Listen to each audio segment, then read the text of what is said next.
This week on Diplomatic Channel, for the first time in a long time, America will be treating recent gun violence as domestic terrorism. I'll be speaking to two experts on the recent gun violence, its impact on the American community, on the immigrant community in America, as well as the rest of the world. The impact of India revoking special status on the Kashmir region. A warm welcome to the program. I am Amarachi Ubani. That's Diplomatic Channel in a wrap. Let's take a quick check on other discussions in diplomatic circles. We'll be right back.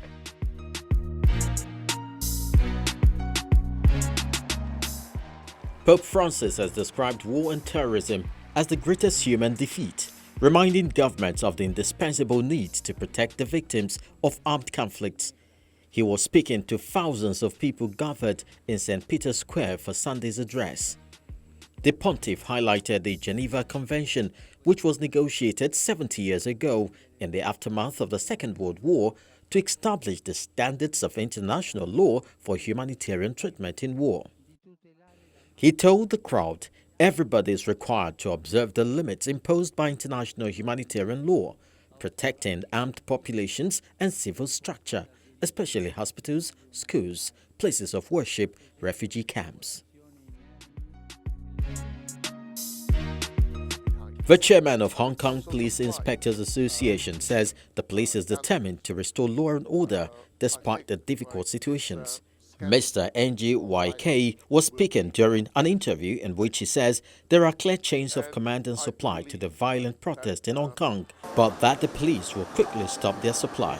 Although it is a huge challenge to us, but as the most competent department in Hong Kong government, and with all the officers in the police force are highly trained, and although it is a very physical demanding, but with our aim is to protect Hong Kong. I must say that the Hong Kong police will do whatever we can to restore law and order in Hong Kong. In these difficult situations, all our officers will work hard, and we are all united together. And we will have our full contribution because Hong Kong is our home, and we will do whatever we can to save our home.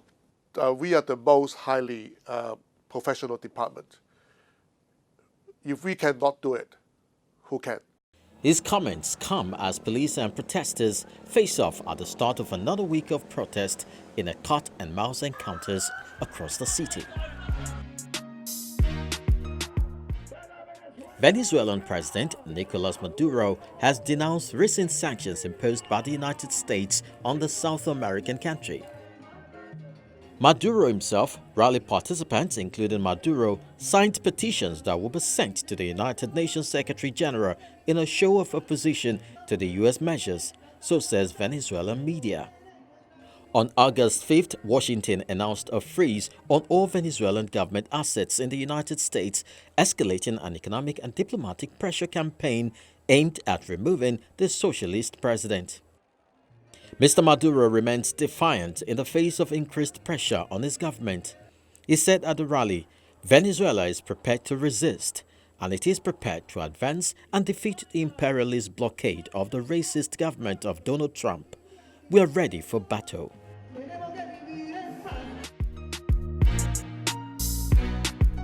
Welcome back. It's like someone hit the start button and guns are going off in the United States. We're just gone 3/4 of the year and more than 250 shootings have taken place already.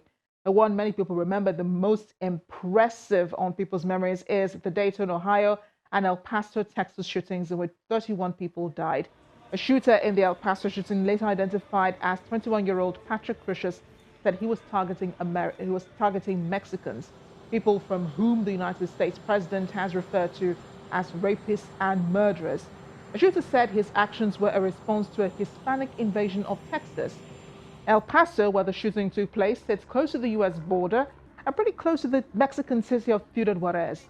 Only 2 U.S. states are home to the largest population of Texans in the United States, namely California and Texas. You know which other immigrant nationality lives in Texas? Nigerians. In fact, the U.S. state of Texas has the largest population of Nigerian immigrants of any state in the United States, with over 60,000 Nigerian-born residents. Though there have been no well-known reported cases of Nigerians being killed in shootings or gun violence in Texas, guns are said to have played an integral role in the state's reality and mythology since it successfully fought for independence from Mexico in 1836. Now, despite a series of mass murders on top of endless shootings with lower body counts, a U.S. state's conservative lawmakers and its many gun owners appear intent on preserving a permissive attitude to weapons, though facing renewed calls for change. At least 62 people have been killed in mass shootings in the U.S. so far in 2019, and people are calling for change because apparently it is easier to get a gun in the U.S. Many wonder why a country like America is finding it harder to protect its own within its borders. Many have compared gun control in the US to its neighbor, Canada, where one must have a restricted possession and acquisition license for restricted firearms before you can purchase a handgun or other restricted firearm.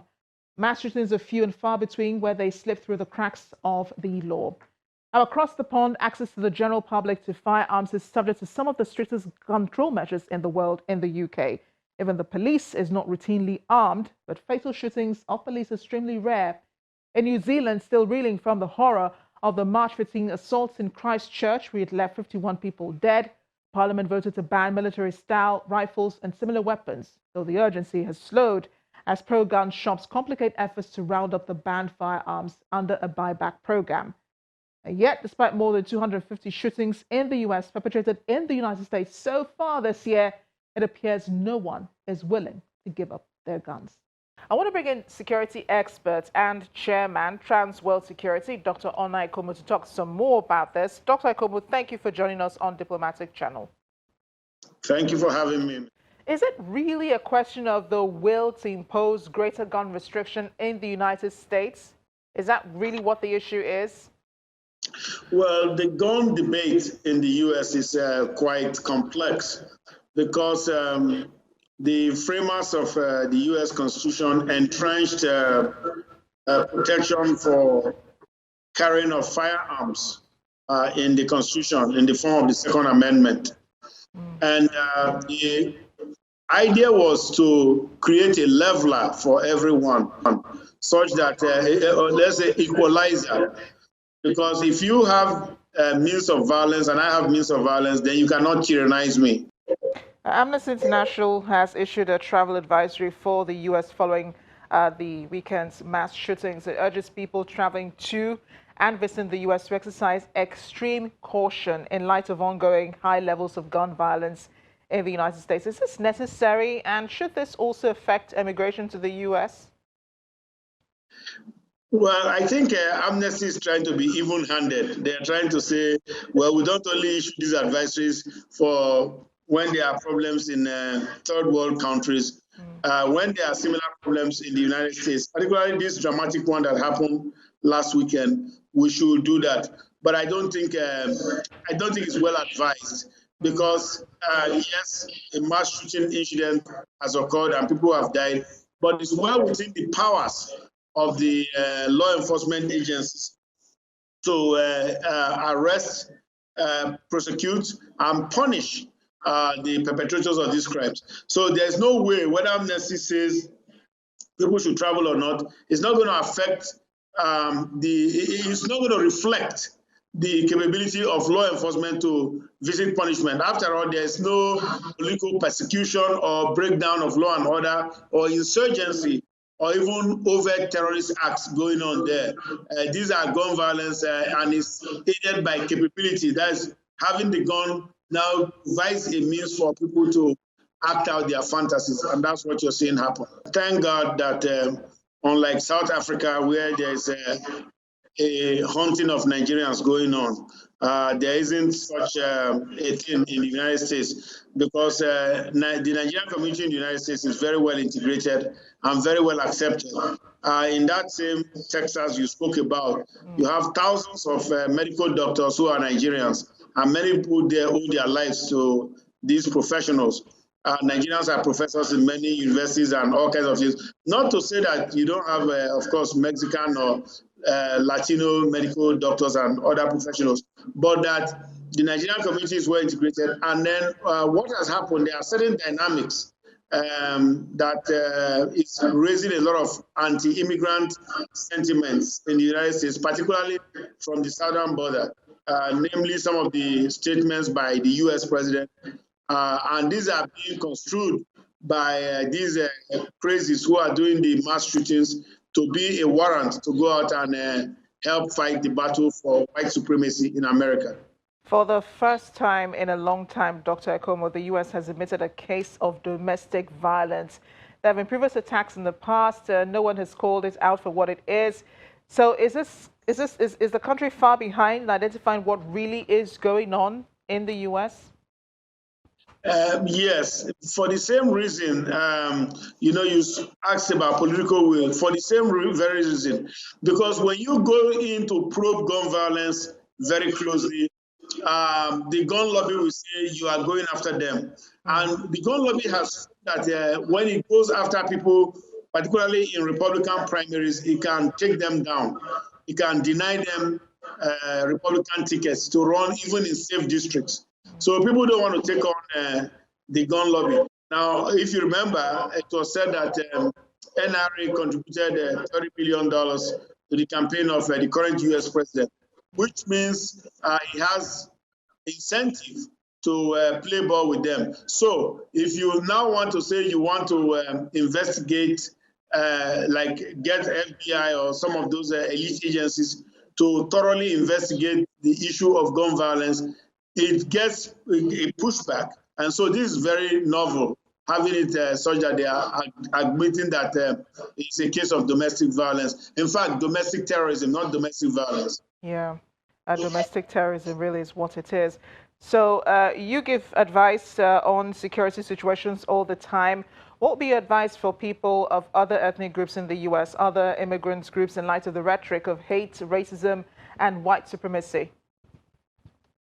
Well, I think everyone in the U.S. has a right to call out those kinds of things, right to your representatives, right to elected officials, local elected officials, federal elected officials, and keep calling it out for what it is and speak out against it, because that's the only way it can be pushed back.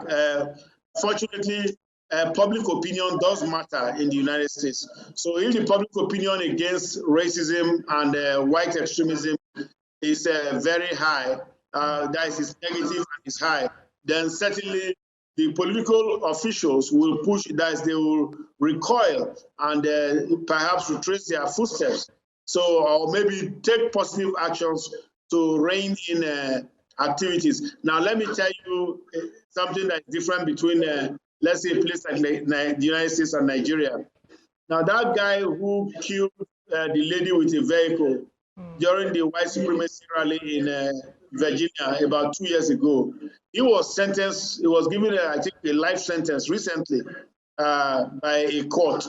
So, you see, when you perpetrate and there's certainty that you'll be detected and punished, it helps to curb those kinds of things. I think I will say that the immigrant community, they should enjoy themselves as usual, but as again, act out of caution. If there's a, you go to Walmart, you better look around whether somebody's carrying a gun and trying to shoot people. Yeah, I guess that's the reality they live in now in the U.S., being careful of places that they go to, public places, looking around to be sure that they're safe. But of course, the best advice remains going down on the ground when you hear gunshots, right, Doctor? Exactly. Thanks again, Dr. Ekhomu, for speaking with us on Diplomatic Channel. Thank you, Mr. Marashi.